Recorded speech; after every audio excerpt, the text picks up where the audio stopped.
लोग मेरे साथ साथ में स्टेप बाय स्टेप आराम आराम से कुछ ऐसा एक्सपीरियंस करोगे जिसको सहज समाधि कहते हैं। उसी को निर्विकल्प समाधि भी कहते हैं। इस वर्ड को अच्छे से समझ लो। समाधि, धी मतलब बुद्धि, सम मतलब जहाँ पर बुद्धि के करने के लिए कुछ भी नहीं रह गया है। ध्यान से अगर ऑब्जर्व करोगे अपनी ब्रेन को तो आपकी बुद्धि हमेशा एक्टिवेटेड होती है और हर मोमेंट में कुछ ना कुछ जज करने की कोशिश कर रही होती है, कोई ना कोई डिसीजन लेने की कोशिश कर रही होती है, कुछ ना कुछ बोलने की कोशिश कर रही होती है, कुछ ना कुछ सोचने की कोशिश कर रही होती है। तो एक ऐसा पॉइंट आता है at the level of understanding जब बुद्धि के करने के लिए कुछ भी नहीं रह जाता है, कोई एफर्ट नहीं रह जाता है। उस चॉइसलेस स्टेट को बोलते हैं निर्विकल्प समाधि। सबसे पहले एक चीज समझनी जरूरी है कि जब हम इंक्वायर करते हैं हु एम आई, तो कुछ चीजें हैं जिसके बिना भी आप एग्जिस्ट कर सकते हो और कुछ चीजें हैं जिसके बिना आप एग्जिस्ट नहीं कर सकते। फॉर एग्जाम्पल, ये जो हमने कपड़े पहने हुए हैं इसको हम बदल सकते हैं, तो इसका मतलब हम इसके बिना भी एग्जिस्ट कर सकते हैं। इसका मतलब क्या हुआ कि we are not the clothes that we are wearing. ये स्पेक्स को हम बदल सकते हैं, इसके बिना भी एग्जिस्ट कर सकते हैं, तो वी आर नॉट दिस। जो भी आपके पास में ऑब्जेक्ट्स हैं, आपका घर है, गाड़ी है, पैसा है, बैंक बैलेंस है, जॉब है, बिजनेस है, उसके बिना भी आप एग्जिस्ट कर सकते हो। हाँ, वो एग्जिस्टेंस इतनी कंफर्टेबल नहीं होगी बट एग्जिस्ट कर सकते हो, तो वो आप नहीं हो। अब इसका मतलब ये नहीं है जो लोग समझते हैं कि इस सब में कुछ नहीं पड़ा है तो सब छोड़ दो। जब पास्ट में ऐसी बातें कुछ लोगों ने करी, ऋषि मुनियों ने, तो बहुत सारे लोगों ने इसका मतलब क्या निकाला कि संसार में कुछ नहीं पड़ा है, सब मोह माया है, रिलेशनशिप में कुछ नहीं पड़ा है, सब बेकार है, तो सब छोड़ दो। लेकिन जो छोड़ने वाला है उसको नहीं छोड़ा, यानी कि उनका मैं, और वो चीजें जो यूजफुल थी, यूजफुल है और यूजफुल रहेगी, उस सबको छोड़ दिया। तो अब क्या करें, इस दुनिया में एग्जिस्ट कैसे करें? आपके पास में पैसा है जो आता है या तो जॉब करके या बिजनेस करके या किसी भी तरीके से, या पीछे से आपके पेरेंट्स से आपको पैसा मिला है, घर मिला है, एक पर्टिकुलर लाइफस्टाइल है, तो अब उसका क्या करें? उसकी दो नजर हो सकती है उसको देखने की। जो भी आपके पास में चीजें हैं, एक कि आप उसके मालिक हो, you are the owner of that. दूसरा, you are the caretaker of that. देखने में ये डिफरेंस बहुत छोटा लग रहा होगा, लेकिन ये बहुत बड़ा डिफरेंस है। रिलेशनशिप में आपके पास में दो नजर है देखने की। एक कि जो भी लोग आपके साथ में रिलेशनशिप में हैं, मान लो आपके बच्चे हैं, तो आप उनको इस तरीके से देख सकते हो कि ये मेरे बच्चे हैं, यानी आपका उनके ऊपर हक है और आप उनसे जो चाहे वो करवा सकते हो। ये हो गया ओनरशिप माइंडसेट। दूसरा क्या हो सकता है? Care taker mindset. जैसे शर्ट मैंने पहनी है, एक तरीका ये है मैं कहूं इस शर्ट से एनलाइटनमेंट का कोई कनेक्शन नहीं है, छोड़ो, इस शर्ट का क्या करना है, कपड़ों का क्या करना है। तो माइंडसेट क्या होना चाहिए हमारा? बजाय इस शर्ट के मालिक बनने के, इस शर्ट के केयर टेकर बन जाओ। ये शूज मुझे हेल्प कर रहे हैं, मेरे पैरों को बचा करके रख रहे हैं, जूते, चप्पल, whatever it is, let me take care of it. ये पेड़ पौधे मुझे हेल्प कर रहे हैं, let me take care of it. जो मेरे बच्चे हैं वो मुझे हेल्प कर रहे हैं अपनी ही अलग अलग डायमेंशंस को डिस्कवर करने में। मेरे अंदर जो फीलिंग्स हैं, इमोशंस हैं, ऐसी जो मुझे पता भी नहीं है, वो मेरे सामने आ रही है। किसकी वजह से? उन बच्चों की वजह से। Let me take care of them, let me take care of my wife, let me take care of my parents, let me take care of the money in my bank account, let me take care of my job, my business. Let me take care of my body. Because if I don't take care of my body, I'll not be eligible to listen to what I am saying or other people are saying. आप सुन ही नहीं पाओगे। तो अगर ज्यादा indulge हो गए इस दुनिया में तो भी नहीं सुन पाओगे, या पढ़ पाओगे, या समझ पाओगे।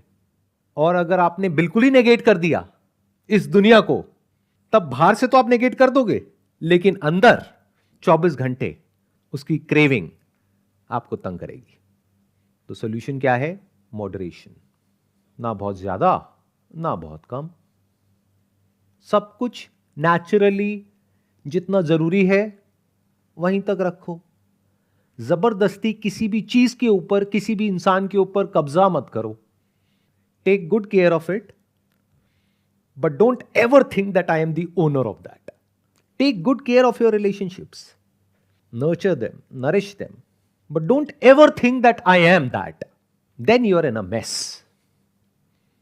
मान लो आपकी शादी हो गई किसी इंसान से, किसी वजह से डिवोर्स हो गया, you will be in a mess if you were the husband और वाइफ।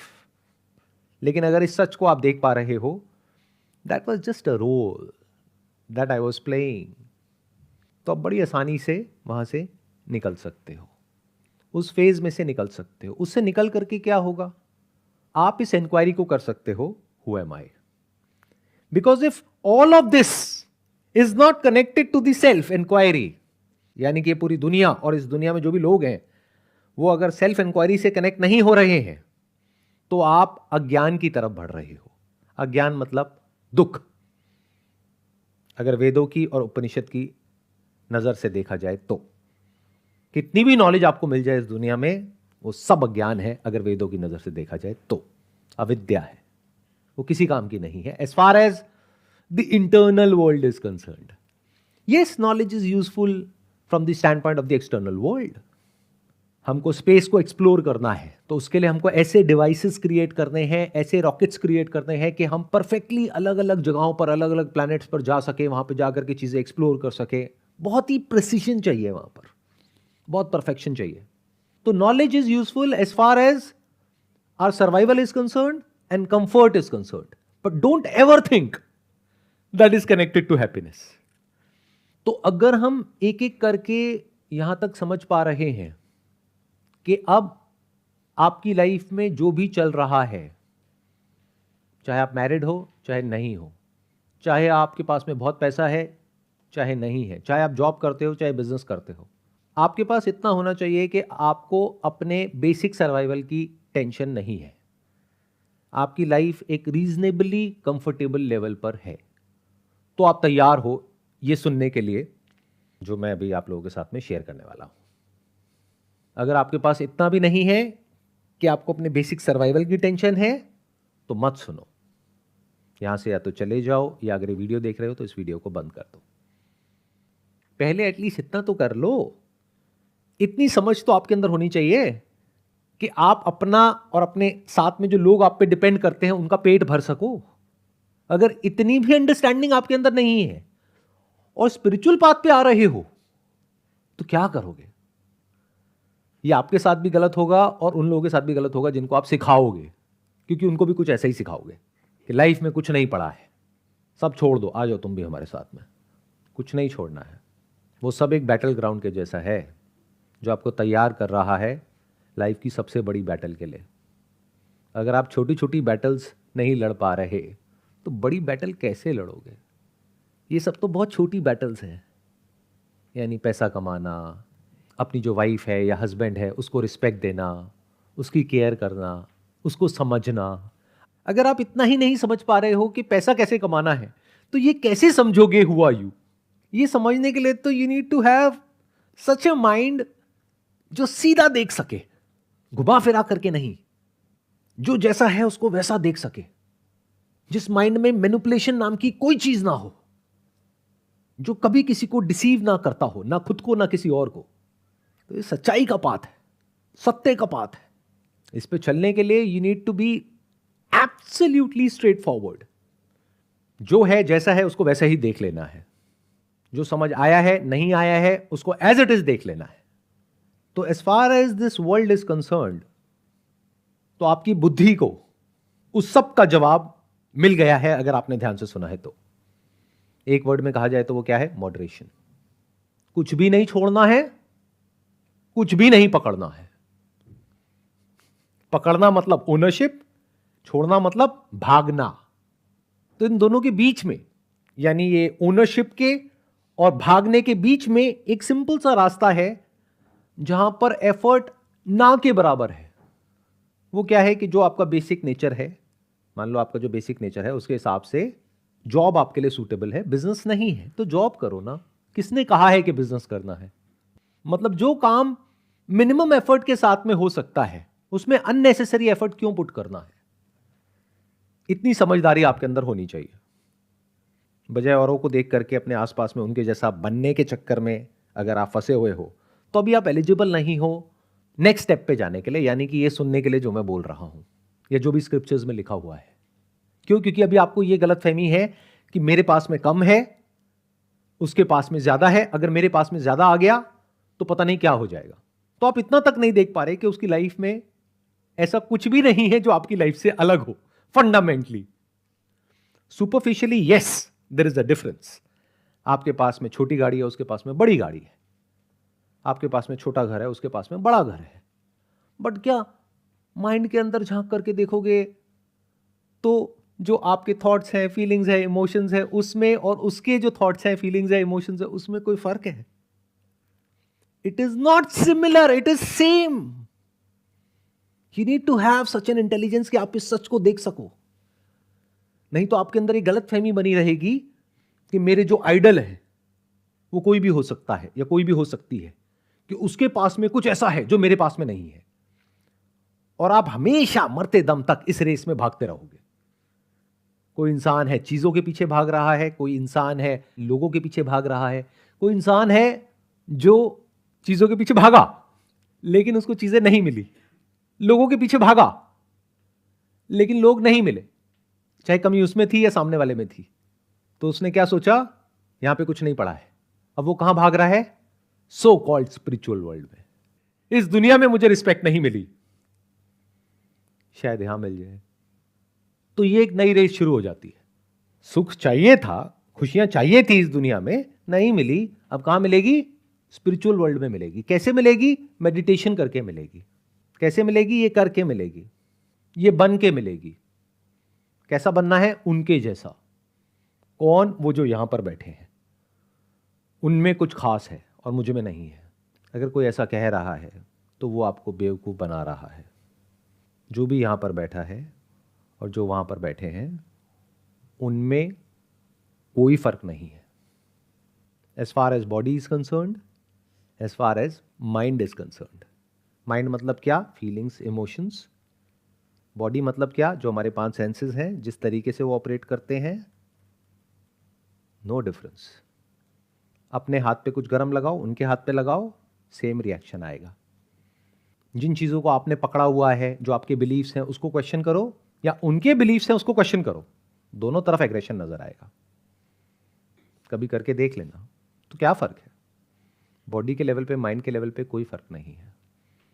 हो सकता है कि अंडरस्टैंडिंग के लेवल पे कुछ फर्क है, लेकिन मैं अब एक बात कहूंगा, अगर इस बात को ध्यान से सुना, ध्यान से समझा, तो आप लोगों के जितने भी मिसकंसेप्शंस हैं अपने आइडल्स से रिलेटेड, या जो भी स्पिरिचुअलिटी से रिलेटेड आपके माइंड में कॉन्सेप्ट्स बने हुए हैं, फॉर एग्जाम्पल एनलाइटनमेंट का नाम सुन करके आपके माइंड में गौतम बुद्ध की इमेज आती है और उससे रिलेटेड बहुत सारे आपके प्री कंसीव नोशंस हैं, वो सब टूट जाएंगे अगले 1 मिनट के अंदर अंदर, अगर मेरी इस बात को ध्यान से सुन लिया तो। मैंने अभी क्या कहा? बॉडी के लेवल पे कोई फर्क नहीं है, माइंड के लेवल पे कोई फर्क नहीं है, समझ के लेवल पर फर्क है। बट समझ के लेवल पे जो फर्क होता है उसकी वजह से जरूरी नहीं है कि माइंड के लेवल पे और बॉडी के लेवल पे भी फर्क आए। ध्यान से सुनना। एक डॉक्टर है जो कैंसर को क्योर करता है, उसको पता है स्मोकिंग की वजह से कैंसर होता है। वो ऐसे पेशेंट्स को सुबह से रात तक ट्रीट कर रहा है, उसको थियोरेटिकली सब कुछ पता है, उसकी आंखों के सामने है कि इसकी वजह से कितना दर्द होता है, लेकिन वो खुद सिगरेट पीता है। एक बच्चा जो 15-16 साल का है वो सिगरेट पी रहा है, समझ आता है, क्योंकि उसको पता ही नहीं है कि इसकी वजह से क्या होने वाला है अगले 10 साल बाद, 20 साल बाद। बट उस डॉक्टर को थियोरेटिकली भी सब कुछ पता है जो उसने 5-10 साल में सीखा, प्रैक्टिकली भी सब कुछ उसके सामने है, उसको यह भी पता है कि इस बीमारी से ज्यादा पेनफुल इस बीमारी का इलाज है, उसको यह भी पता है कि ये करने से ये बीमारी होने की पॉसिबिलिटी क्या है, फिर भी वो एक चेन स्मोकर है। तो जैसा हम समझते हैं कि अगर कोई इंसान एनलाइटेंड है तो वो बॉडी के लेवल पे, माइंड के लेवल पे आपसे अलग है, तो ये आपकी गलत फहमी है। वो इंसान इस कॉन्सेप्ट को बेच रहा है आप लोगों को, क्योंकि जब तक वो ये बेचेगा नहीं और आप ये खरीदोगे नहीं, तब तक वो नहीं हो पाएगा जो वो इंसान चाहता है। क्या ऐसा हो सकता है कि बॉडी के लेवल पे आप में और किसी भी ऐसे इंसान में जो कह रहा है कि आप में और उनमें कोई फर्क है, क्या वो फर्क एक्चुअल में हो सकता है, या ये सिर्फ एक इमेज है जिसको क्रिएट किया जा रहा है आप लोगों के माइंड में और आपको डिल्यूड किया जा रहा है? तो थोड़ा सा संभल करके, ये जो रास्ता है, यहाँ पर 99.99% लोग ऐसे मिलेंगे आपको जिनको आपसे मतलब नहीं है, जिनका खुद का कोई ना कोई एजेंडा है, खुद की कोई ना कोई चाह है जिसको वो पूरा करने में लगे हुए हैं। तो अगर आप यहाँ तक मेरे साथ साथ में चल पा रहे हो, यानी कि हमें कॉमन ग्राउंड पे आ गए हैं कि आपको मेरे जैसा नहीं बनना है, मेरे को आपके जैसा नहीं बनना है, आपको किसी के जैसा नहीं बनना है, आपको कुछ नहीं करना है, कुछ नहीं पकड़ना है, कुछ नहीं छोड़ना है, तब करने के लिए क्या रह गया है? कौन आपको बताएगा कि आपके काम को आपको ढंग से कैसे करना है? कोई और बता सकता है? यानी जो भी आपकी जॉब है, वहां पर रहना है या उसको छोड़ना है, या वहां पर रह करके कैसे ग्रो करना है, ये कौन बताएगा आपको? आपकी जो वाइफ है या जो आपका हस्बैंड है, उसके साथ में कैसे रिलेशनशिप को अच्छा करना है, कैसे नहीं करना है, वो कौन बताएगा आपको? क्योंकि जो बताएगा उसको तो कुछ पता ही नहीं उस इंसान के बारे में, वो कैसे बता सकता है? हर रिलेशनशिप की अपनी अलग डायनेमिक्स होती है, तो आपको किसी की जरूरत है ही नहीं ये करने के लिए जो मैंने अभी कहा। यानी एक सिंपल सी लाइफ जीनी है। अब वो सिंपल लाइफ का मतलब हर एक के लिए अलग अलग हो सकता है। अगर आप कंफर्टेबली एक फ्लाइट में बिजनेस क्लास को अफोर्ड कर सकते हो तो कोई दिक्कत नहीं है, करो। बट अगर अफोर्ड नहीं कर सकते हो तो ट्रेन में जा सकते हो। तो इस तरीके से करो that you are the caretaker of the money that you have got. उसको अच्छे से मैनेज करना है, उसको मल्टीप्लाई करना है। इस सबके लिए इंटेलिजेंस चाहिए, उस इंटेलिजेंस को एक्वायर करो। तो यहां पर हमने क्या किया, अभी जो आपकी लाइफ की एक बहुत बड़ी कॉम्प्लिकेशन थी उसको हमने रिलीज कर दिया। मतलब मैं क्या कह रहा हूं, आप जो हो, जैसे हो, परफेक्ट हो, कुछ करने की जरूरत नहीं है। यानी अगर आप पानी में तैर रहे हो एक मछली की तरह, तो ऊपर देख करके पंछी को ये नहीं बोलना है कि मुझे उड़ना है। यही आपकी प्रॉब्लम्स की सारी जड़ है। आई होप यहां तक हम साथ साथ में चल पा रहे हैं। अब एक स्टेप और आगे बढ़ सकते हैं। सबसे बेसिक लेवल से शुरू करते हैं। जो हमारे कपड़े हैं वो हम नहीं हैं। क्यों? क्योंकि इसको हम बदल सकते हैं, इसके बिना भी हम एग्जिस्ट कर सकते हैं। कपड़ों के रहने से या मिटने से कोई फर्क नहीं पड़ता है। ध्यान से सुनना, ध्यान से समझना। अब एक एक करके स्टेप बाय स्टेप हम आगे बढ़ेंगे।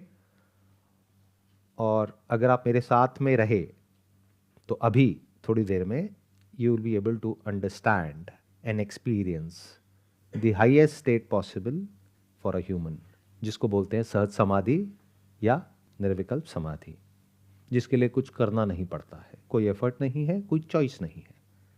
Choiceless meditation. तो हमने शुरू कहां से किया? कपड़ों से। फिर हम एक स्टेप और आगे बढ़े। आपका बैंक बैलेंस नहीं हो, क्योंकि उसके कम होने से या उसके ज़्यादा होने से आपको फ़र्क नहीं पड़ता है। उसके ज़ीरो होने से भी आपको फ़र्क नहीं पड़ता है। उसके बहुत बढ़ जाने से भी आपको फ़र्क नहीं पड़ता है। ऐसा नहीं होता ना कि बैंक बैलेंस बढ़ जाता है तो आप बढ़ जाते हो। हाँ, आपकी ईगो बढ़ जाती है, बट आप तो नहीं बढ़ जाते हो ना। आप तो वैसे के वैसे रहते हो। तो you are not your bank balance, and whatever the objects are which is connected to your bank balance, that is money. वो क्या है? गाड़ी, घर। You are not your house, you are not your car, but at the same time you are a caretaker. Very important to understand. You are not your relationships, you are not a husband और wife. क्योंकि husband पैदा होता है कब? जब शादी होती है। वाइफ कब पैदा होती है? जब शादी होती है। तो हस्बैंड और वाइफ में एक्चुअल में कोई बड़ा छोटा नहीं होता है। दोनों की एज हमेशा सेम होती है, दोनों एक साथ में एक ही दिन एक ही टाइम पे पैदा होते हैं। आदमी और औरत अलग अलग दिन पैदा होते हैं, बट जो हस्बैंड और वाइफ है वो एक साथ एक ही टाइम पे एक ही जगह पर एक साथ में पैदा होते हैं, तो दोनों एज में बराबर हैं। तो अगर कभी कोई आ करके आपको ये बोलता है कि मैं तेरे से एज में बड़ा हूं, तो उसको ये वीडियो दिखाना वो गलत कह रहा है या गलत कह रही है। हस्बैंड और वाइफ की एज हमेशा सेम होती है। 5 साल हो गए शादी को, दोनों 5 साल के बच्चे हैं। तभी आप देखोगे जो सबसे ज़्यादा जो लड़ाइयाँ होती हैं शादी में, वो टीनेज के टाइम पे होती है। फिर एक स्टेज ऐसी आ जाती है जब वो दोनों मैच्योर हो जाते हैं, फिर फ़र्क ही नहीं पड़ता है, कुछ भी बोलते रहो। तो जब मैं कह रहा हूँ कि आप हस्बैंड नहीं हो, वाइफ नहीं हो, क्यों कह रहा हूँ? क्योंकि अगर आपका डिवोर्स हो जाता है तो वो हस्बैंड कहाँ चला जाता है, वाइफ कहाँ चली जाती है, और मान लो डिवोर्स के बाद में कहीं और किसी और से शादी हो जाती है, तो now you are husband number 2 या वाइफ नंबर 2। ये बातें सुनने में छोटी लग रही हैं, बट अभी हम जैसे से आगे बढ़ेंगे आपको इसकी सिग्निफिकेंस समझ आएगी। क्योंकि अगर ये नहीं समझ आ पा रहा है, ये बहुत बेसिक लेवल की बातें हैं, तो आगे जो मैं बोलने वाला हूं वो नहीं समझ आएगा। ये क्लियर है? You are not a husband और अ वाइफ और any of the roles that you are playing, that is an employee. अगर आप बोलते हो मैं एक एम्प्लॉई हूं, मैं अगला क्वेश्चन आपसे ये पूछूंगा, employee of what? You are working in which company? आप कहोगे इस कंपनी में। रिलेशनल हो गया तो रिलेटिव हो गया, बट अगर उस कंपनी को आपने बदल दिया या अपना कुछ खुद शुरू कर दिया, तो एम्प्लॉई कहां गया? वो कहीं था ही नहीं। That was just a name given to the role that you were playing. जैसे स्टेज के ऊपर जो प्लेज होते हैं या मूवीज में हम देखते हैं कि वो लोग अलग अलग कैरेक्टर्स को प्ले करते हैं, तो एक रोल है जिसको आप प्ले कर रहे हो। तो आप आपके सारे रोल से लिबरेट हो गए, जितने भी लेबल्स आपके ऊपर लगे हुए हैं उस सब से लिबरेट हो गए। तो जब इस बाहर की दुनिया में जो भी रोल्स आप प्ले कर रहे हो in relation to a person और अ सिचुएशन और एन ऑब्जेक्ट, इन सारे रोल्स को आप अपने से अलग करके देख सकते हो और आप कह सकते हो कि ये रोल्स को कभी भी बदला जा सकता है, ये बदलते ही रहते हैं, इसलिए मैं ये नहीं हूं। तो आप अगले स्टेप पे जाने के लिए तैयार हो। अब अगला स्टेप आता है ये बॉडी। इसको इंक्वायर करते हैं, are you your body? Are you your gender? आज साइंस ने इतनी तरक्की कर ली है कि जेंडर को बदला जा सकता है। मेल को फीमेल बनाया जा सकता है, फीमेल को मेल बनाया जा सकता है। ये बात अगर मैं आज से हजारों साल पहले किसी के साथ में करता तो उसको समझ नहीं आती, ये कैसे हो सकता है। आज तो हो रहा है। तो you are not your gender because it can be changed, as simple as that. That which you can change, that which is in time, that is not you. अगर कुछ ऐसा है इस दुनिया में जिसके बिना भी आप एग्जिस्ट कर सकते हो, वो आप नहीं हो। और अगर कुछ ऐसा है जिसके बिना आप एग्जिस्ट नहीं कर सकते हो, वो ही आप हो। स्क्रिप्चर्स उसके बारे में बात करते हैं। तो अब यहां पर एक बहुत बड़ा कॉन्ट्रडिक्शन आ जाता है। स्क्रिप्चर में कुछ और लिखा होता है, उसको हम इंटरप्रेट करते हैं अपने तरीके से। हमारा तरीका क्या है लाइफ को देखने का? मैं ये हूं। क्वेश्चन करो ये क्या है। अभी हमने जेंडर को क्वेश्चन किया, अब हम क्वेश्चन करते हैं 5 सेंसेस को। You are not your nose, you are not your sense of smell, उसको बदला जा सकता है। ऑपरेशन करो, सेंस ऑफ स्मेल गायब। ऑपरेशन करो, सेंस ऑफ स्मेल को बढ़ाया जा सकता है, कम किया जा सकता है, उसमें चेंजेस किए जा सकते हैं। बाहर की दुनिया में समझ आ गया कि जो भी आपके लेबल्स हैं वो बाहर की चीजों से कैसे कनेक्टेड है। Husband is connected to wife, तो ये क्या हो गया? रिलेटिव हो गया। If you say I am rich, that is connected to what? Money. कल पैसा नहीं है तो यू आर पुअर, फिर पैसा आ गया तो रिच। तो ये सब क्या हो गया? रिलेटिव हो गया। अब ध्यान से सुनना, ध्यान से समझना। अब हम थोड़ा आगे जा रहे हैं। हमने सांस ली, उसमें खुशबू आई या बदबू आई। तो एक है स्मेल, एक है एक्ट ऑफ स्मेलिंग, एक है स्मेलर। हम एक एक करके आगे बढ़ेंगे। 5 जो सेंसेस हैं, वो जो हमारे 5 तत्व हैं जिसको पंचभूत कहते हैं, धरती जल अग्नि वायु आकाश, उसके कॉरस्पॉन्डिंग 5 सेंसेस हैं। तो हम एक एक सेंसेस को इंक्वायर करते चलेंगे, आगे बढ़ते चलेंगे, उसके बाद मन, बुद्धि, चित्त, अहंकार की तरफ जाएंगे। तो यहां तक तो हमने देख लिया कि ये हस्बैंड मिथ्या है, सत्य नहीं है, सत्य आदमी है। अमीर मिथ्या है, आदमी या औरत सत्य है।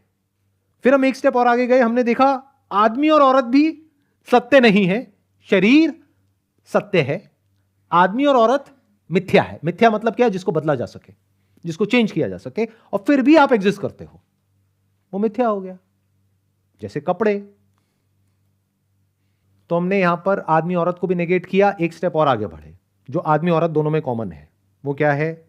Sense of smell, that is corresponding to धरती। तो जब हमको कोई अच्छी स्मेल आती है तो हम खुश हो जाते हैं, बुरी स्मेल आती है तो परेशान हो जाते हैं। तो जैसे ही वो स्मेल आती है तो there is a smell which is a sense object, there is smelling and there is smeller. जैसे there is thought, there is thinking, there is thinker. अब इसको ध्यान से देखो, क्या ये जो स्मेलर है इसका अपने आप में कोई सेपरेट एग्जिस्टेंस है? Are you the smeller? जैसे हमने हस्बैंड वाइफ के केस में देखा, अमीर गरीब के केस में देखा, जेंडर के केस में देखा, अब स्मेल के केस में देखो, आर यू द स्मेलर? अगर स्मेल तो आए बट उसको कोई इंटरप्रेट ना करे कि ये अच्छी है बुरी है, तो क्या कोई स्मेलर है? तो जो सब्जेक्ट है और ऑब्जेक्ट है उसमें कोई सेपरेशन नहीं है। ये सेपरेशन कब पैदा होता है? जब थॉट बीच में इंटरफेयर करता है। थॉट उस स्मेल को आइडेंटिफाई करता है, आइडेंटिफाई करके उसको कैटेगराइज किया जाता है, उस पर ठप्पा लगाया जाता है कि ये गुलाब की स्मेल है यानी कि अच्छी है, ये इसकी स्मेल है यानी कि बुरी है। So this smeller is nothing but a thought जो मेमोरी पे टिका हुआ है। मेमोरी को हटा दो, देयर इज नो स्मेलर। जैसे एक हॉस्पिटल है जहां पर 4 न्यूबॉर्न बेबीज हैं, वहां पर हमने एक स्मेल को पुश किया जो खुशबू है, और एक तरफ से पुश किया जो बदबू है। जैसे ही उस खुशबू को हमने वहां पर छोड़ा, वो जो 4 न्यूबॉर्न बेबीज हैं उनका कोई रिएक्शन नहीं आया। स्मेल है, और अगर ब्रेथ चल रही है तो स्मेलिंग भी है, but there is no smeller, there is no thinker. वो अभी पैदा ही नहीं हुआ है। This is a state of pure consciousness, जहां पर जो सब्जेक्ट है और ऑब्जेक्ट है उसमें कोई सेपरेशन नहीं है। प्लस एक और भी पॉइंट है यहां पर बहुत बड़ा, कि जो सेंस ऑफ स्मेल है इसको भी कंट्रोल किया जा सकता है, इसको भी चेंज किया जा सकता है, उसके बाद भी आप एग्जिस्ट करते हो in relation to your other senses. तो जिसके बिना भी आप एग्जिस्ट कर सकते हो तो वो आप नहीं हो, तो you are not your sense of smell. क्या इसका मतलब यह है कि हम नाक को काट करके फेंक दे कहीं? We have to take good care of that, but we are not that. दोनों में बड़ा फर्क है। जैसे आपकी गाड़ी है जो आपको हेल्प करती है एक जगह से दूसरी जगह पर जाने के लिए, और अब आप कह रहे हो कि ये गाड़ी मैं हूं। अभी हमारी ये हालत है अगर बॉडी के एग्जाम्पल से समझा जाए तो। दूसरा है कि नहीं नहीं, मैं ये गाड़ी तो नहीं हूं लेकिन ये गाड़ी मेरी है। तीसरा हो सकता है जिसकी मैं बात कर रहा हूं कि ना मैं ये गाड़ी हूं ना मेरी ये गाड़ी है, लेकिन ये मुझे हेल्प कर रही है, तो I take care of that. I am a caretaker. ऐसे ही you are not your sense of smell. क्यों? क्योंकि जब सेंस ऑफ स्मेल नहीं भी होता है तब भी आप होते हो। ऐसा तो नहीं है ना 24 घंटे आपको सूंघते रहना पड़ेगा तभी आप एग्जिस्ट कर पाओगे। तो आपकी एग्जिस्टेंस सेंस ऑफ स्मेल पे तो डिपेंड नहीं करती, तो you are not your sense of smell. धरती, जल, टेस्ट। बहुत बार ऐसा होता है कि हमें कोई बीमारी होती है और हमारा सेंस ऑफ टेस्ट चला जाता है कुछ दिन के लिए, तो क्या आप मर जाते हो या आप एग्जिस्ट करते हो उसके बाद भी? तो इससे हमें क्या समझ आया? You are not your sense of taste, and there is no separate taster. There is taste, there is tasting, but there is no taster. जैसे 4 बच्चे हैं और अभी न्यू बॉर्न है, तो उनकी चारों की ब्रेस्ट फीडिंग चल रही है। जो उनकी मदर है वो उनको ब्रेस्ट फीड कर रही है। तो वहां पर मिल्क है, टेस्ट है, टेस्टिंग है, हंगर भी सेटिस्फाई हो रही है, लेकिन उन चारों में कोई सेपरेशन नहीं है। यह कहना गलत नहीं होगा कि चारों का एक्सपीरियंस सेम है, चारों का रिएक्शन सेम है। जैसे हमने स्मेल के वक्त देखा था कि स्मेल चाहे अच्छी हो चाहे बुरी हो, चारों का रिएक्शन सेम है। तो चारों की कॉन्शियसनेस सेम है। तो क्या बचपन में सेम होती है जब कोई न्यूबॉर्न होता है और बड़े होकर के अलग अलग हो जाती है? या जब हम बड़े होते हैं तो we acquire a lot of experiences, lot of knowledge, lot of name given to those experiences, जिसको इंफॉर्मेशन बोलते हैं, और उसकी वजह से हमें लगने लग जाता है कि मैं इससे अलग हूं। क्यों? क्योंकि मेरा रिएक्शन इसके रिएक्शन से अलग है। फॉर एग्जाम्पल, एक पर्टिकुलर फ्लावर आप सबको अगर सूंघने के लिए दिया जाएगा तो सबका रिएक्शन अलग अलग होगा। कोई बहुत खुश हो जाएगा उसको सूंघ करके, कोई कहेगा हाँ ठीक है, कोई हो सकता है कहेगा नहीं मेरे को इससे एलर्जी है। तो आप क्या कहोगे? देखो, मैं उससे अलग हूं, मेरी अपनी एक सेपरेट आइडेंटिटी है, मेरा अपना एक सेपरेट एग्जिस्टेंस है। क्या है ये मैं? अगर एक थॉट नहीं है तो, जो मेमोरी पे टिका है, उस मेमोरी को निकाल दो। कहां है आपका वो मैं? दिस इज रियल इंक्वायरी जो मैं बोलता हूं अपने सेशंस में, हु एम आई। हम एक एक करके नेगेट करते चले जा रहे हैं। इसको नेति नेति बोलते हैं। ये नहीं, ये नहीं, ये नहीं, ये नहीं। आगे एक ऐसा पॉइंट आएगा जहां पर जा करके आप चाहो भी तो उसको नेगेट नहीं कर सकते।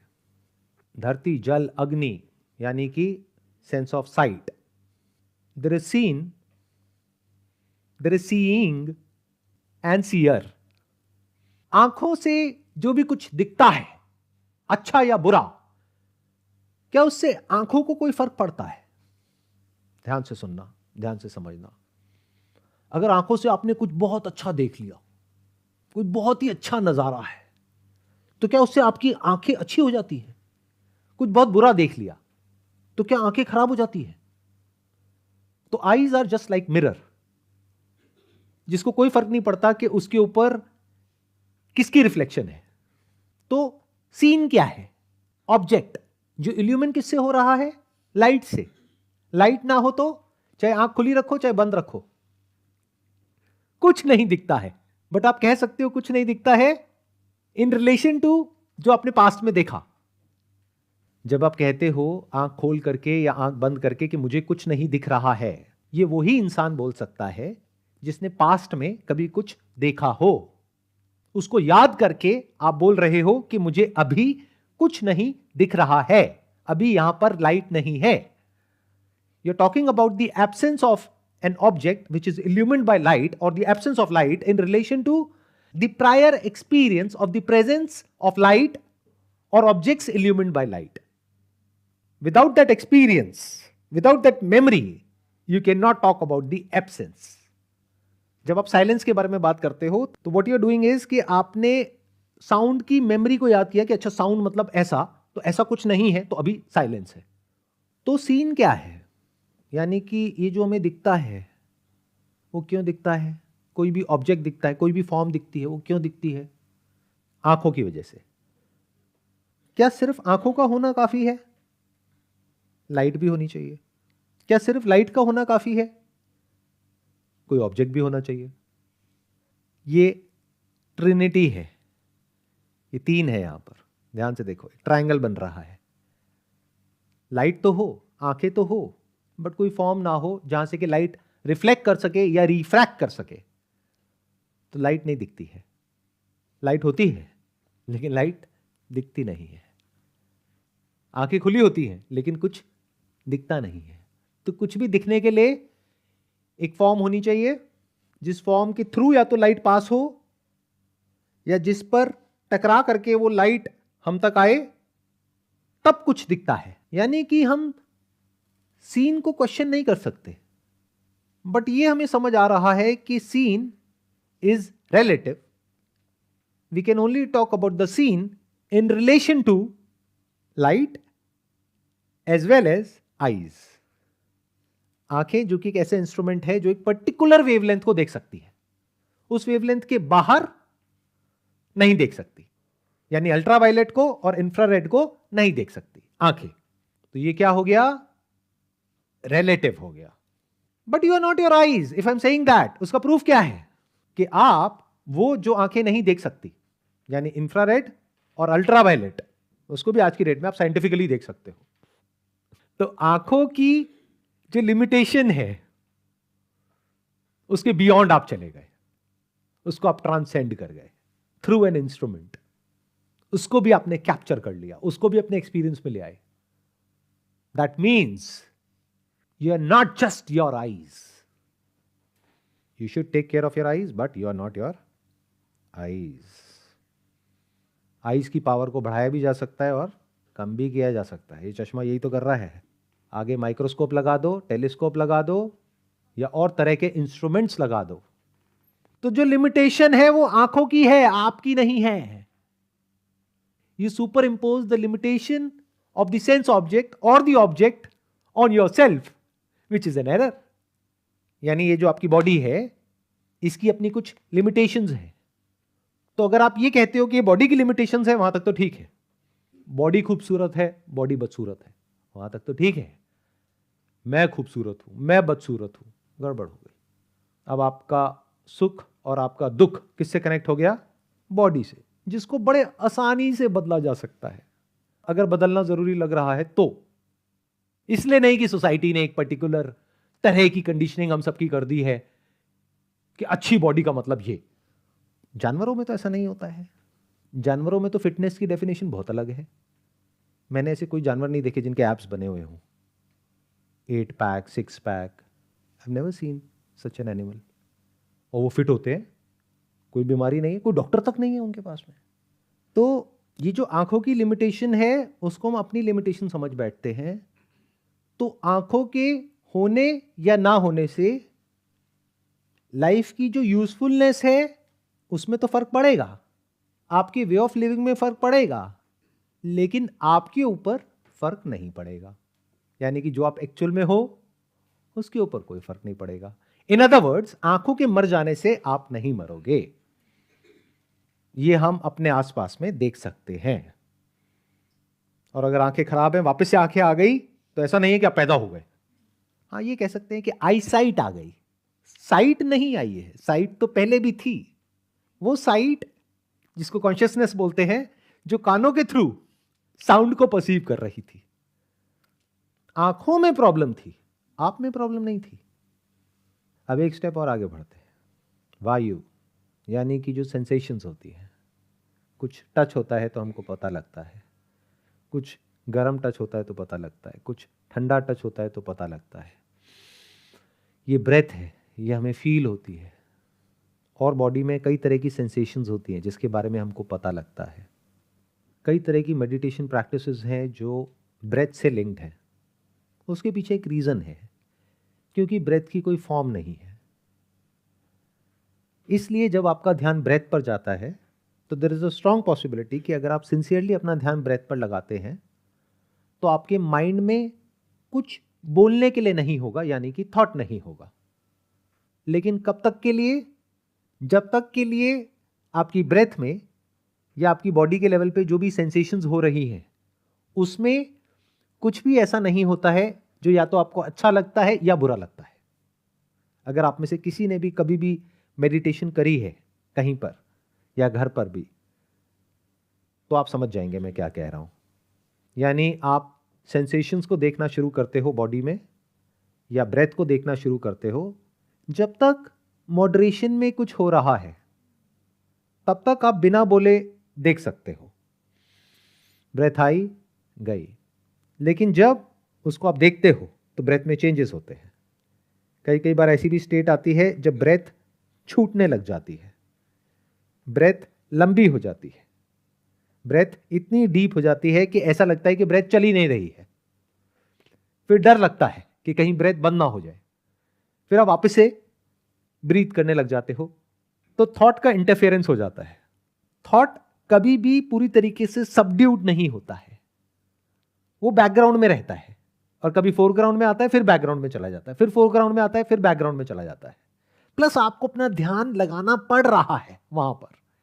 और इसमें सबसे बड़ी प्रॉब्लम यह है, what ever your mind focuses on expands. तो जैसे ही आपका ध्यान जाता है आपकी बॉडी की सेंसेशंस की तरफ, तो वो सेंसेशंस आपको दिखने लग जाती हैं और वो एक्सपैंड होने लग जाती हैं।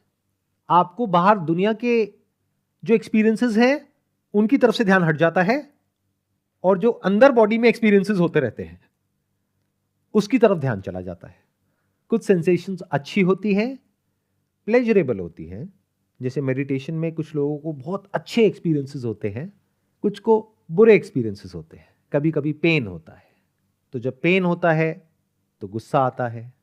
कुछ अच्छे एक्सपीरियंसेस होते हैं तो मजा आता है, सेम जैसे बाहर की दुनिया में होता है।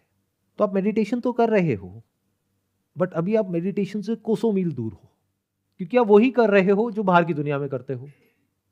मोबाइल पे क्या करते हो, कभी ऑब्जर्व किया है? जैसे आजकल ये शॉर्ट्स बहुत चलती हैं, इंस्टाग्राम पे रील्स चलती हैं, तो आप देखते हो, 1-2 सेकंड के लिए देखा, मजा नहीं आया, हटा दिया। देखा 10 सेकंड के लिए, मजा आया, पूरा 30 सेकंड तक देखा, और देख के अंदर केमिकल रिलीज हुआ, मतलब कुछ मजा आया। तो अब आप क्रेव कर रहे हो वापस से उस तरह की सेंसेशन के लिए, ताकि वापस से वो प्लेजर मिले। आपको लगा नहीं यहां पे कुछ नहीं है, फटाफट से आगे, फिर आगे, फिर आगे, फिर आगे, फिर आगे, फिर एकदम से देखा, अरे यार ये तो बेकार हो गया। अब आपके अंदर क्रेविंग और बढ़ गई और अच्छे एक्सपीरियंस की। जैसे प्यास जितनी ज्यादा होती है उतना ही पानी में ज्यादा मजा आता है, भूख जितनी ज्यादा होती है खाने में उतना ही ज्यादा मजा आता है, खाना अच्छा नहीं होता तब भी मजा आता है। तो ये आर्टिफिशियल इंटेलिजेंस क्या कर रही है पीछे से, मोबाइल फोन में अगर आप देखोगे तो आपको प्लेजर देती है एक लेवल पे, उसके बाद में थोड़ा सा आपको पेन देती है, यानी उसका ऑपोजिट आपको दिखाती है, तो वो क्रेविंग और बढ़ जाती है। अब आप लॉजिकली सोचोगे तो आप कहोगे वो ऐसा क्यों कर रहे हैं, नॉन स्टॉप प्लेजर क्यों नहीं दे रहे। अगर आप साइकोलॉजिकली समझोगे कि अगर आपके अंदर भूख नहीं होगी तो खाने में मजा नहीं आएगा, तो एडिक्शन नहीं होगा। तो इस तरीके से आपको एडिक्ट बना दिया जाता है कि आपको समझ भी नहीं आता है। ऐसे ही लोग मेडिटेशन के एडिक्ट हो जाते हैं। यानी उन्होंने क्या किया, मोबाइल तो नहीं है, आंखें भी बंद हो गई है, अब वहां पर आंख बंद करके बैठे हैं, तरह तरह के अंदर एक्सपीरियंसेस हो रहे हैं। कभी कोई केमिकल रिएक्शन हो रहा है, उसमें मान लो यहाँ पे लाइट दिख गई, कभी थोड़ी देर के लिए जो थॉट है वो एकदम से सबसाइड हो गया। कभी कभी ऐसा होगा कि थॉट रिजॉल्व हो जाएगा तो आपको बहुत अच्छा फील होगा। अब वापस से आप उसके लिए क्रेव करोगे, जैसे ही क्रेव करोगे वापस से सफरिंग शुरू हो गई।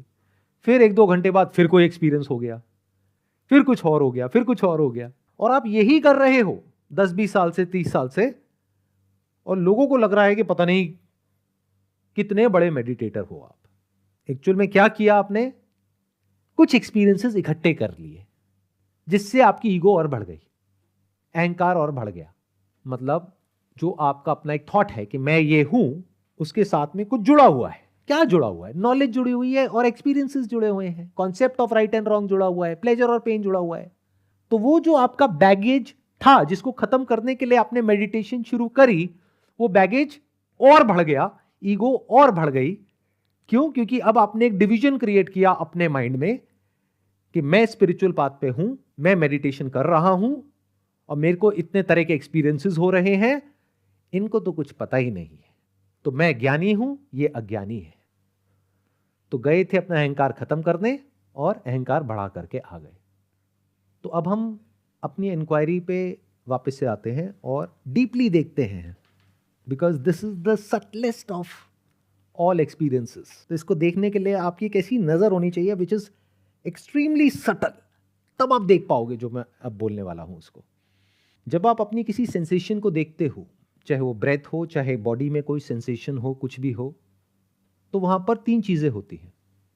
एक होता है एक्सपीरियंस्ड, यानी जिसको आप एक्सपीरियंस कर रहे हो सेंसेशन को। एक है एक्सपीरियंसिंग, एक है एक्सपीरियंसर। ये बहुत आगे की इंक्वायरी है, आराम से ठंडे दिमाग से स्टेप बाय स्टेप चलना, तब आप देख पाओगे इस सच को।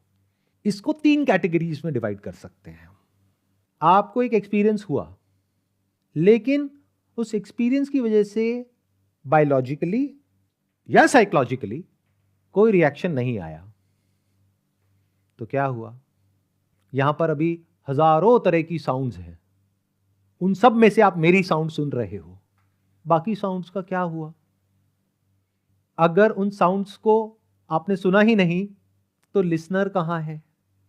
तो वहां पर कोई भी सेपरेशन नहीं होता है, जैसा गहरी नींद में होता है या छोटे बच्चों के केस में होता है। बहुत तरह की आवाजें आती हैं, चली जाती हैं, बच्चों की तरफ से कोई रिएक्शन नहीं आता है, बट एकदम से कोई तेज आवाज हो जाए बच्चे के कान के पास में, तो बच्चे का एकदम से रिएक्शन आएगा। This is not psychological, this is biological. तो अब देखते हैं मैं कब पैदा होता है और कैसे पैदा होता है। जैसे मैंने एग्जांपल दिया उस बच्चे का कि उसके पास से कुछ ऐसी साउंड हो जहां से कोई रिएक्शन ट्रिगर ना हो बायोलॉजिकली, तो साउंड का होना या ना होना बराबर। लेकिन अगर वो साउंड ऐसी है जिसकी वजह से कोई पॉजिटिव या नेगेटिव आउटकम जुड़ा हुआ है, तो रिएक्शन आ जाएगा। जैसे बच्चे को भूख है, अब उसको अपनी मां की आवाज सुनाई दी, तो एक पॉजिटिव रिएक्शन आएगा उस बच्चे की तरफ से।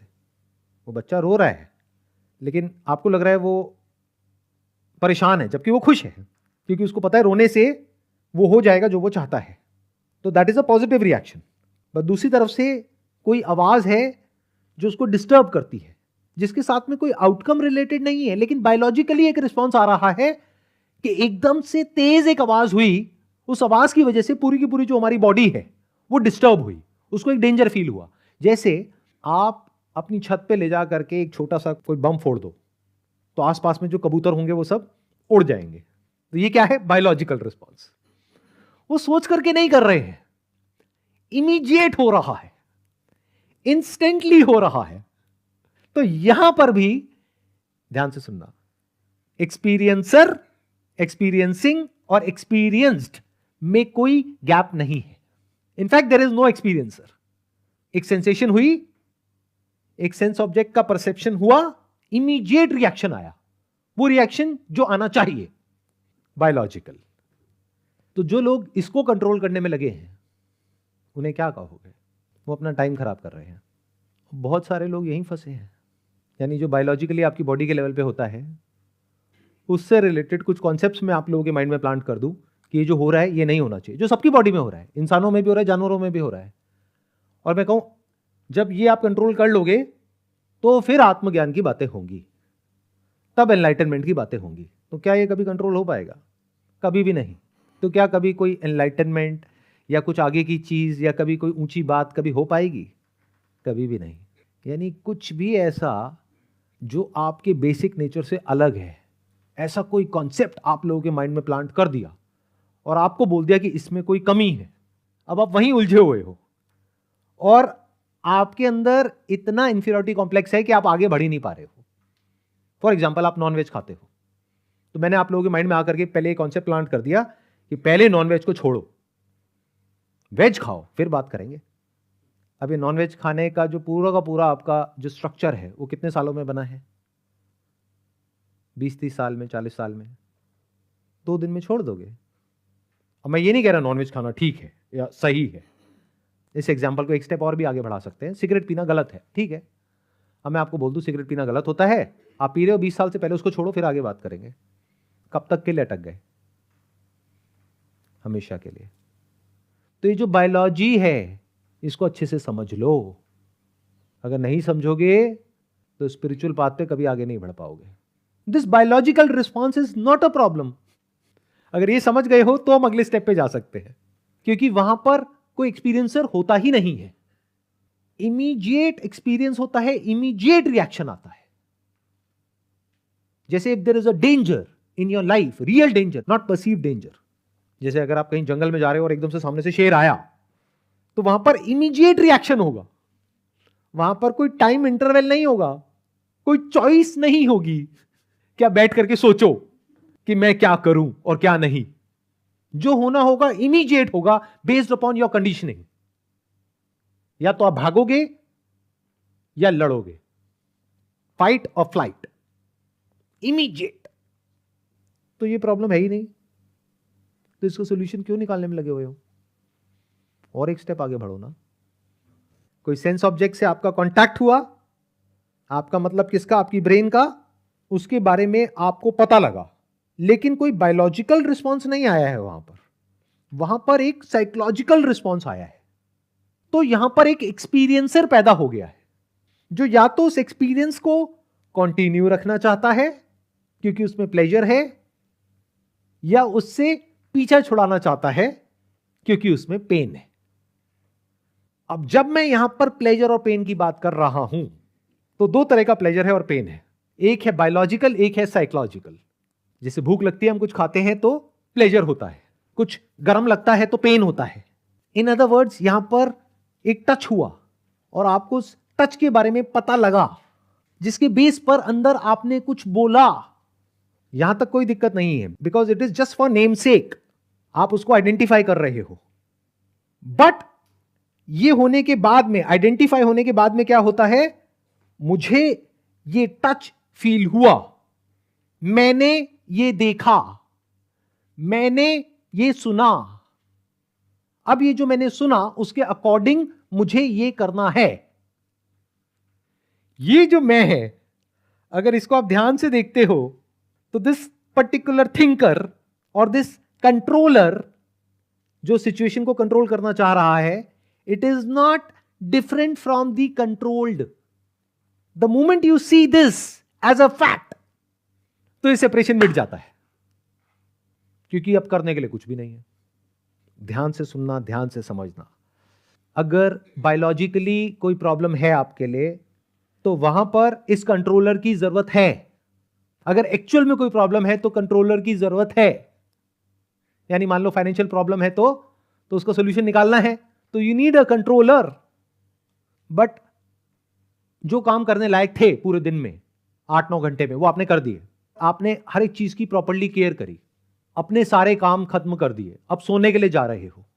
अब आपको उस कंट्रोलर की क्या जरूरत है? So the moment you see कि ये जो थिंकर है, ये जो एक्सपीरियंसर है, ये जो कंट्रोलर है, it is nothing but a thought. It is not different from what it is trying to control. जो कंट्रोलर कंट्रोल करने की कोशिश कर रहा है, अगर उसको हटा दो तो कंट्रोलर कहीं भी नहीं है। If you can see that, तो you are free from your self in that very moment. आप क्या चाहते हो? आप मैं को मुक्त करना चाहते हो। मैं कभी भी मुक्त नहीं हो सकता है, मैं से मुक्त हो सकते हो। In other words, the moment you see कि कोई सेपरेट थिंकर है ही नहीं, थॉट तो है, सेंसेशन तो है, सेंस ऑब्जेक्ट तो है, बट कोई सेपरेट थिंकर की अपनी कोई एग्जिस्टेंस है ही नहीं। लेकिन अगर ये क्वेश्चनिंग आप मेरे साथ साथ में कर सकते हो, तो क्या होता है? आप ये देख लेते हो कि ये जो धागा है, ये जो इन अलग अलग थॉट्स को जोड़ रहा है, वो धागा खुद एक थॉट है। It is just for name से, एक्चुअल में कहीं नहीं है। ध्यान से अपने आप को जाकर के देखो शीशे में, क्या अभी जो आपकी बॉडी है, जैसे आप दिख रहे हो, बचपन में ऐसे ही दिखते थे? तो वो एक अलग बॉडी थी। साइंटिफिकली 8-10 साल में बॉडी पूरी की पूरी चेंज हो जाती है, बॉडी के सारे ऑर्गन चेंज हो जाते हैं। ये एक अलग बॉडी है, पर दोनों को जोड़ करके हम कह रहे हैं कि मैं ये हूं, which is a myth. If you can see that, then you are free from your self. आपका जो कॉन्सेप्ट ऑफ सेल्फ है, ये डिसॉल्व हो गया, खत्म। कहां है? ढूंढो इसको। एक एक मोती को पिरो करके पूरी माला बनती है। ये मोती क्या है? एक एक्सपीरियंस है, जिसमें एक एक्सपीरियंस होता है और एक एक्सपीरियंसर होता है। इस मोती को देखते हैं, क्या आप अपनी जो भी सेंसेशंस हैं बॉडी की, उसके बिना एग्जिस्ट कर सकते हो या नहीं कर सकते हो? धरती, जल, अग्नि, वायु, यानी कि क्या? वायु मतलब क्या? Sensations, sense of touch. क्या अगर वो सेंसेशन आपको नहीं भी पता लगे, लेकिन अगर आपकी ब्रेन एक्टिवेटेड है, आप सोच पा रहे हो, तो क्या आप एग्जिस्ट कर रहे हो या नहीं कर रहे हो? You are definitely existing. That means you can exist without your sensations if your memory is activated. तो you are not your sensations. अब एक स्टेप और आगे बढ़ जाते हैं। धरती, जल, अग्नि, वायु, आकाश, यानी कि सेंस ऑफ हियरिंग। अब हियरिंग दो तरीके की है। एक है जो कान खोल करके हम सुनते हैं, एक जो हम कान बंद करके सुनते हैं। तो जो कान खोल करके सुनते हैं वो साउंड हो या ना हो, उससे आपके होने या ना होने पे कोई फर्क पड़ता है? कान हो या ना हो, उसके होने या ना होने से कोई फर्क पड़ता है? तो आप हो क्या? कहीं ऐसा तो नहीं है कि इस सबको मिला करके जो बनता है वही आप हो? यानी कि जो भी आपको एक्सपीरियंसेस हुए और उससे रिलेटेड जो नॉलेज पड़ी है, जो थॉट्स हैं, फीलिंग्स हैं, इमोशंस हैं, are you a bundle of that? क्या वही हो? क्योंकि अगर उसको हटा दो तो क्या बचेगा? कुछ भी नहीं, एम्प्टीनेस, एक वॉइड है। तो लोग यहीं पर जाकर के अटक जाते हैं।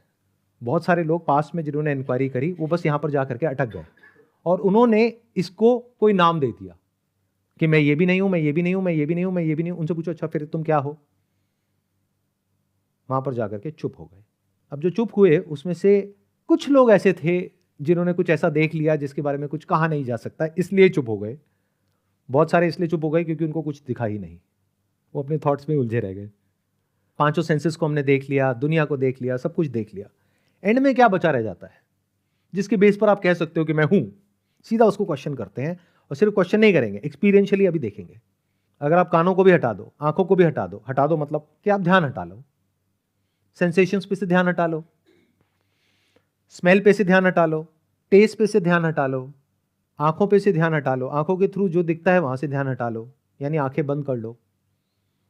जो भी सेंसेशंस हो रही हैं बॉडी में, फिर चाहे ब्रेथ से रिलेटेड टच पता लग रहा है, चाहे कोई गर्म लग रहा है, ठंडा लग रहा है, कोई सटल सेंसेशन है, कोई ग्रॉस है, वहां से ध्यान हटा लो। जो भी बाहर से आवाजें आ रही है वहां से ध्यान हटा लो। करो मेरे साथ साथ में, आंखें बंद करो।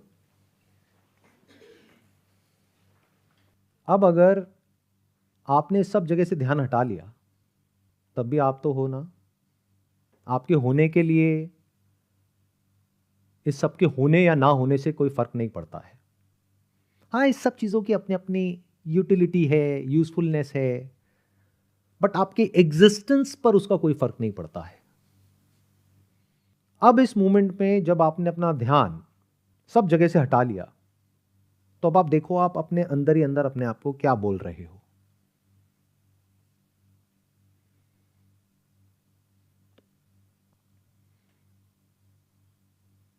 अगर आप मेरे साथ यहां तक आ चुके हो तो बोलती बंद हो चुकी है। आप अभी इस मोमेंट में अपने आप को कुछ भी नहीं बोल रहे हो, यानी कि कुछ भी नहीं सोच रहे हो। You are in a thoughtless state. तो अभी आप सब साउंड ऑफ साइलेंस को एक्सपीरियंस कर रहे हो। ध्यान से अगर अपनी ब्रेन को ऑब्जर्व करोगे तो इसको सुनने में भी एफर्ट है, कोशिश है। इस एफर्ट को भी छोड़ दो, इसको सहज समाधि कहते हैं। अगर अभी आपने ये देख लिया है कि चाहे आप इसको सुनो या ना सुनो, ये तो है ही। और सिर्फ वो नहीं है जिसको आप सुन रहे हो, यानी कि experienced. Experiencing is also spontaneous. इस स्टेट में कोई डिफरेंस नहीं है सुनने वाले में और जिसको सुना जा रहा है उसमें। इसके बीच में कोई गैप नहीं है, यानी सुनने वाले के बीच में और जिसको सुना जा रहा है उसके बीच में कोई डिवीजन नहीं है। अब आप वापस से एफर्ट करो इसको सुनने का या ना सुनने का। ये जो एफर्ट है ये अहंकार है या ईगो, जो आपको लगता है कि मैं ये हूं, बट इस मैं की अपनी कोई एग्जिस्टेंस नहीं है। आपके चाहने या ना चाहने से कुछ नहीं होने वाला यहां पर। आप चाहे चाहो या ना चाहो, सुनना चल रहा है। आपके चाहने या ना चाहने से साउंड ऑफ साइलेंस के होने या ना होने पर कोई फर्क नहीं पड़ता है। दिस इज प्योर कॉन्शियसनेस, जहां पर लिसनिंग तो है लेकिन लिसनर नहीं है, जहां पर सब्जेक्ट और ऑब्जेक्ट में कोई डिवीजन नहीं है, कोई सेपरेशन नहीं है। ये स्टेट आपकी और मेरी या हमारी अलग अलग नहीं है। इस जगह पर कोई मैं और तू नहीं है, कोई आत्मा और परमात्मा नहीं है, पास्ट प्रेजेंट फ्यूचर उसमें भी कोई फर्क नहीं है, किसी भी तरह की कोई स्पेस नहीं है इन दोनों के बीच में। इस जगह पर आपका जो भी एफर्ट है वो किसी काम का नहीं है। इसीलिए इसको एफर्टलेस समाधि बोलते हैं। यहां पर आपके पास में कोई चॉइस नहीं है, ना आपके करने से कुछ फर्क पड़ने वाला है, ना करने से, ये तो है ही, और आप भी हो ही, बिना किसी एफर्ट के। इसको बोलते हैं निर्विकल्प समाधि, सहज समाधि।